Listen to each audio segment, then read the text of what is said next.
예, 여러분 안녕하십니까? 오늘은 미네소타주 미네아폴리스에서 발생한 경찰에 의한 흑인 살해 사건으로 촉발된 미 전역의 인종차별 반대 시위를 보면서 영화 한 편이 생각나서 여러분들과 함께 영화 이야기를 나눠볼까 합니다. 2004년 벌써 16년 전이죠. 11월 미네소타주에서 백인 사냥꾼 6명을 총으로 쏘아 죽인 사건은 제 기억에 아직도 생생합니다. 범인은 트럭 운전을 하던 차이 수아방이었고요. 그는 백인들이 자신에게 인종차별성 욕을 하면서 먼저 총으로 위협했기 때문에 살해는 정당방위였다고 주장했습니다.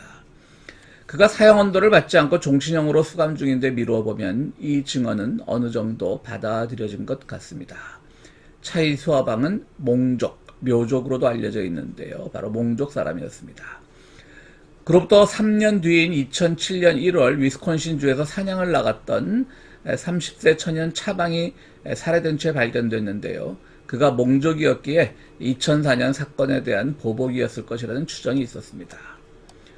몽족에 대해서 처음 들어본 당시는 강렬하게 인상에 남았지만요. 이후 몽족은 라오스 지역의 난민 뉴스에서나 스쳐 지나갔을 뿐입니다. 몇 해 전 한국의 MBC TV 예능 프로그램인 우리 결혼했어요에 개그맨 조세호와 부부로 나왔던 아이돌 출신의 차오르가 묘족이었다는 것. 한국 고대사에 몰입한 사람들이 좋아하는 판타지 소설 치우천왕기 이우혁이라고 하는 분이 지은 소설인데요. 거기에 묘족 이야기가 나오는데 그것이 곧 우리의 고대사라는 주장들도 있었습니다. 어쨌든 이렇게 묘족 이야기는 최근에 저희는 단편적으로만 접할 수 있었을 뿐인데요. 미네아폴리스에서 벌어진 경찰에 의한 민간인 살해 사건 주범인 데릭 쇼빈의 아내 켈리 쇼빈은 사건 직후 이혼 소송을 제기하면서 언론에 그녀의 이름이 많이 올랐었습니다. 그리고 백인 경찰 3명이 조지 플로이드를 살해하고 있을 때 멀뚱멀뚱 망을 보던 경찰 투타오, 켈리 쇼빈과 투타오 이 두 사람 모두 몽족이라는 사실이 몽족에 대한 저의 관심을 다시 불러일으켰습니다. 이번 살인사건과 블랙 라이브스 매터 시위는 오랜 인종차별로부터 야기된 미국 사회의 구조적 모순이 충돌한 현상이지 몽족이다, 우리 한인이다, 특정 인종의 문제는 아닙니다. 미네소타에서 빵집을 운영하는 몽족 여인 개성휴는 NPR과의 인터뷰에서 지역에 만연한 몽족에 대한 차별을 말하고 또 말리지도 가담하지도 않은 그 미네아폴리스의 경찰, 몽족 경찰 투타오의 비겁해 보이는 행동에서 그가 겪었을 직장 내 차별도 미루어 짐작할 수 있지만 이번 사건은 보다 복합적인 차원에서 접근해야 합니다. 다만 영화를 통해서 뉴스 뒤에 가려진 미국 북부 지역의 몽족에 대한 영화 그랜 토리노, 클린트 이스트우드가 감독한 2008년 영화인데요. 그 영화가 생각나서 다시 보게 되었습니다. 몽족에 대해서 좀 더 설명을 해보자면요. 중국 남부와 베트남, 라오스, 태국 등지에 분포한 몽족은요. 베트남 전쟁 때 미국에 이용당한 민족으로 잘 알려져 있습니다. 베트남 전쟁 때 라오스를 경유한 호찌민 트레일이, 호지명이죠. 호찌민 트레일이 북베트남이 저희 세대는 그 월맹이라고 불렀습니다. 월남은 이제 이쪽 서구 진영에 가담한 곳이고요. 북베트남이 남베트남, 또 남베트남 게릴라, 또 예전에는 이분들을 베트공이라고 불렀었죠. 이게 북베트남이 남베트남 게릴라를 지원하는 루트로 이 호찌민 트레일이 이용되자 이를 막기 위해서 미국 CIA는 4만여 명의 몽족인을 북베트남 후방 교란 작전에 동원했습니다. 군사 전문가 유영원 씨라고 있는데요. 이분은 블로그도 운영하면서 아주 상세한 군사 이야기를 많이 다루는 분인데요. 그분에 따르면 CIA 지원으로 라오스 북부 롱청에 건설된 해발 940m 계곡에 세워진 길이 1260m짜리 활주로는 미국이 1962년 당시 해외에 건설한 최대 규모의 시설 중에 하나라고 합니다. 베트남에서 사망한 몽족은 모두 6만 8천 명에 이른다고 합니다. 1차 대전 때 팔레스타인 국가 건설을 약속하면서 그들을 이용했던 영국을 비롯한 서방 국가들이 전쟁 뒤 그들의 요구를 거절했던 역사. 또 IS 소탕 과정에서 시리아와 터키에 펼쳐 살고 있는 쿠르드족을 이용하고 버려버린 미국의 배신과 다 맥을 같이 하는 사건이라고 볼 수 있습니다. 1975년부터 시작한 미국의 몽족 난민 이민은 2004년에 끝나는데요. 인구가 적은 미네소타, 위스콘신주에 주로 정착했습니다. 미국 내 몽족은 약 15만 명 정도고요. 그중 6만 명이 살고 있는 미네소타가 그들의 최대 집결지라고 할 수 있습니다. 역시 미네소타에서 최대 아시아계 소수민족은 또 몽족이기도 합니다. 영화 제목인 그랜 토리노는 포드의 1972년 출시 차종으로 미네소타에서 멀지 않은 미시간주 디트로이트 외곽 도시에 사는 폴란드계 이민자 윌터 코일스키와 몽족 소년 타오의 이야기입니다. 포드에서 50년 이상 일한 윌터는 그가 애지중지하는 고물차 그랜 토리노를 훔치려던 타오라는 몽족 청년, 이번 사건의 범인 중 하나인 몽족계 경찰 이름도 타오죠. 그런 타오라는 동네 청년과 엮이게 됩니다. 차를 훔치는 데 실패한 타오는 윌터가 시키는 일을 하면서 두 사람 사이에 우정이 쌓여갑니다. 윌터는 한국전 참전 군인이고요. 미국의 상징 포드 노동자 출신입니다. 성조기가 휘날리는 그의 낡은 집 밖에서 앉아서 바라보는 흑인, 몽족, 남미계로 채워져가는 이웃의 풍경은 하나같이 윌터의 그 백인스러움을 자극하고 그의 분노는 자꾸 쌓여갑니다. 윌터의 보수적 성향은 영화의 스토리가 어떻게 전개될지를 처음부터 보여주고 있습니다. 포드의 설립자 헨리 포드는 그의 돈으로 유대인의 핍박의 계기가 된 위서 시온 장로 의정서라고 있죠. 그 시온 장로 의정서는 유대인을 혐오하기 위해서 쓰여진 가짜 책인데요. 그것을 미국 내 인쇄에 배포하는데 헨리 포드가 돈을 많이 댄 것으로 유명합니다. 어쨌든 영화에서 포드 자동차 출신이라고 하는 것은 그만큼 윌터가 보수적이고 우익적 이데올로기에 매몰되었던 사람이라고는 사실을 보여주는 것이죠. 윌터 자신도 그런데 주류 백인 사회에서 그리 환영받지 못하는 폴란드계 이민자였습니다. 그럼에도 불구하고 그가 미워하는 대상은 주로 흑인, 남미계, 몽족 사람들이었습니다.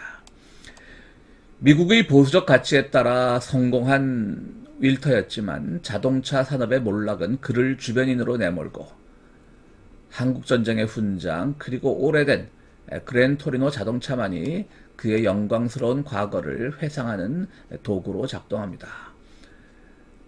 나이가 많이 들은 윌터가 병원에 가도 소수인종 환자 투성이며 주치의가 중국계 의사로 바뀐 현실도 그는 쉽게 받아들일 수 없습니다. 게다가 큰아들은 일본 자동차 세일즈맨으로 일하고 있습니다. 이런 모든 현상들을 종합해보면 지금 윌터 주변에서 일어나는 모든 일들은 다 세기말적 현상이라고 받아들일 수밖에 없었던 것이죠. 윌터 아내의 장례식이 있던 날 몽족 이웃집에서는 새로 태어난 아기의 축하 파티가 열립니다. 지는 해와 같은 백인과 뜨는 소수인종을 보면서 그가 할 수 있는 일이라고는 몽족 이웃이 자신의 잔디밭에 들어오는 것을 총으로 막거나 욕하는 따위밖에 없었습니다. 윌터는 그런 행위로 미국을 지키고 있다고 착각하고 있는 것이죠. 윌터는 한국전쟁에서 훈장을 받은 용사였지만 17살짜리 북한군을 죽인 것은 트라우마라 남아 있습니다. 그의 아내는 죽기 전 젊은 신부에게 남편의 고해성사를 꼭 받으라는 유언을 남겼지만 집을 찾은 신부에게 자기의 마음을 열 리가 없습니다. 이러저러한 사건이 전개되면서 타오와 그의 누이를 보호하기 위해 윌터는 몽족 갱단과 마주하고 그랜 토리노를 타오에게 유산으로 남겨줍니다. 삶의 마지막에 이르러서는 윌터가 한국전의 트라우마를 신부에게 고해성사로 풀어놓습니다. 이까지만 보면 그랜 토리노는 미국 사회의 인종 간 갈등을 훈훈하게 풀어낸 감동 드라마입니다. 하지만 이 영화는 소수인종들이 미국 사회에 살아가기 위해서는 포드적 가치의 토대를 두어야 한다는 강압을 담은 영화입니다. 완고한 아버지가 싫어 멀어진 윌터의 아들들과 아버지가 없는 타오의 비혈연적 결합은 백인 윌터를 상위에 둠으로써 부성의 가치를 주입합니다. 조지 레이커프가 도덕, 정치를 말하다라고 하는 책에서 주장하는 미국 보수주의자들이 엄격한 아버지를 그대로 투영한 영화가 바로 그랜 토리노입니다. 차라리 미국 최상위층 백인 2세들의 계급 모순을 다룬 여인의 향기, 1992년 마틴 브레스트 감독의 영화입니다. 이 여인의 향기에서 프랭크 슬레이드, 알파치노가 했는데요. 거기서 나타난 비혈연적 아버지상이 훨씬 더 솔직합니다. 근데 여인의 향기에서도 프랭크는 공교롭게 한국전 참전 군인 출신입니다. 프랭크가 변화에 눈을 감아버린, 왜냐하면 영화에서 이 프랭크 슬레이드, 그러니까 알파치노가 맡은 역할은 아주 완고한 앞을 못 보는 노인이거든요. 그러니까 프랭크가 변화에 눈을 감아버린 우익이라면 그랜 토리노에서 윌턴은 왜곡된 눈으로 세상을 바라보다가 눈이 교정될 때쯤 세상과 이별하면서 자신의 유산을 고스란히 남기려고 합니다. 어떤 영화평에서는 그랜 토리노가 몽족 갱단의 총에 맞아진 쓰러진 모습에서 예수를 찾기도 합니다. 인종 간 화해를 위해 자기 희생을 했으니 그렇게 볼 수도 있습니다. 몽족 갱단의 총을 맞고 윌턴은 두 팔을 벌린 채 땅에 쓰러져 죽거든요.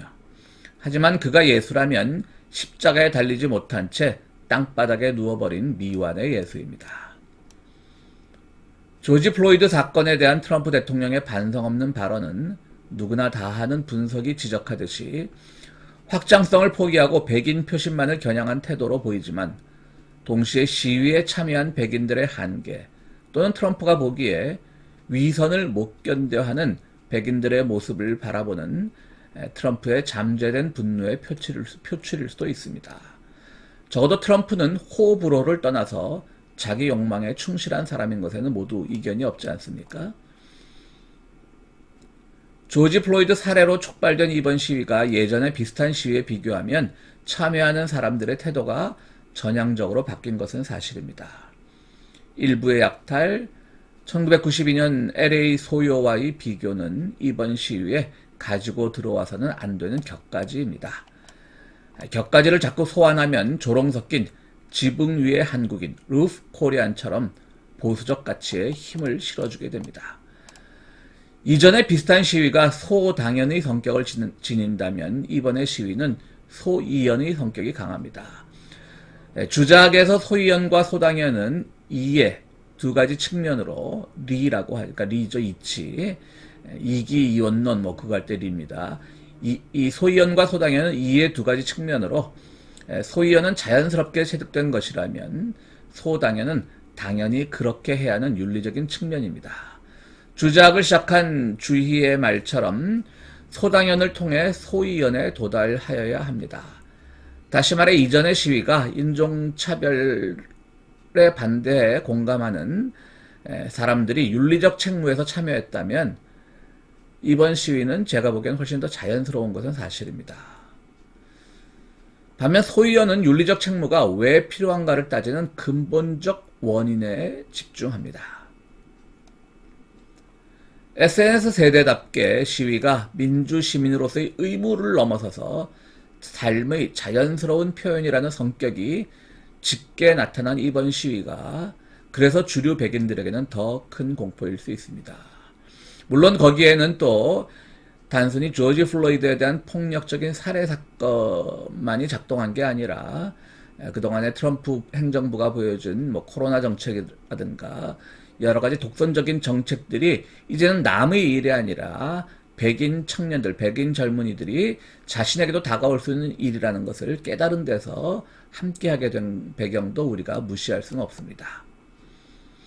어쨌든 아직 해결하지 못한 윤리적 고해성사가 남아 있습니다. 인종차별의 문제를 넘어서서 흑인 노예, 원주민 학살, 정의의 침공이라는 미명으로 생겨난 기아와 전염병이 전쟁 이전보다 더 비참한 상태로 만든 만행. 국가적 이익을 위해 현지인들을 사지로 몰아놓은 근원에 대한 고해성사가 없으면 완전한 소이연의 단계로 넘어가기는 힘듭니다. 이번 시위의 진일보한 모습에 감동하면서도 제가 불안해하는 이유입니다. 약탈 같은 지역적인 사건들을 윤리적 차원에서 자꾸 부각하는 게 그래서 저는 불편합니다. 방위군 투입, 통행금지 같은 우익적 가치, 포드적 가치를 환영하는 사람들은 이번 사태의 본질을 되돌린다는 점에서 가장 나를 우울하게 만들고 있습니다. 이상 그랜토리노의 이야기를 마치겠습니다.